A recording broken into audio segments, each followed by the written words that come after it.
السلام علیکم پیارے بچوں، آج ہم میر تقی میر کی غزل نمبر 1 کی تشریح کریں گے۔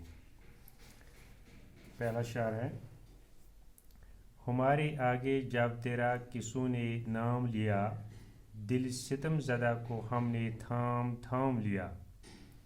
تشریح ہے: میر تقی میر فرماتے ہیں کہ جب ہم تیرا نام کسی سے سنتے ہیں تو ہمارا دل بری طرح بے چین، مضطرب اور تڑپنے لگتا ہے، اور ہمیں بار بار دل کو سنبھالنا پڑتا ہے، کیونکہ اہل عشق کے لیے محبوب کو بلانا ممکن نہیں۔ دوسرا شعر ہے: وہ کج روش نہ ملا راستی میں مجھ سے کبھی، نہ سیدھی طرح سے ان نے میرا سلام لیا۔ تشریح ہے: میر تقی میر فرماتے ہیں کہ میرا محبوب کبھی مجھے سیدھے راستے پہ نہیں ملتا، یعنی وہ بہت ہی بے وفا ہو گیا۔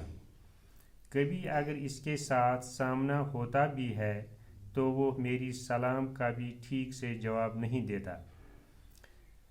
تیسرا شعر ہے: میرے سلیقے سے میری نبھی محبت میں، تمام عمر میں ناکامیوں سے کام لیا۔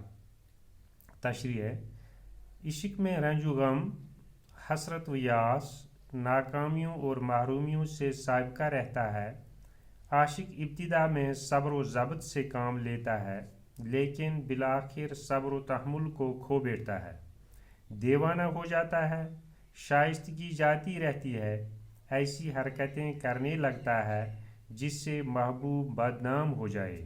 شاعر کہتا ہے کہ میں نے اس کے برعکس بڑے سلیقے اور شائستگی سے عاشقی میں زندگی بسر کر دی، محبوب کے ظلم و ستم کو خندہ پیشانی سے برداشت کیا، اس راہ کی ناکامیوں اور محرومیوں سے وابستہ رہا، مگر اس کا اظہار نہیں ہونے دیا، اور نہایت شائستہ اور مہذب انداز میں زندگی گزار دی کہ نہ تو محبت بدنام ہوئی، نہ ترک محبت کا خیال دامنگیر ہوا۔ آخری شعر ہے اس کا: اگرچہ گوشے گزین ہوں میں شاعروں میں میر، پہ میرے شور نے روئے زمین تمام لیا۔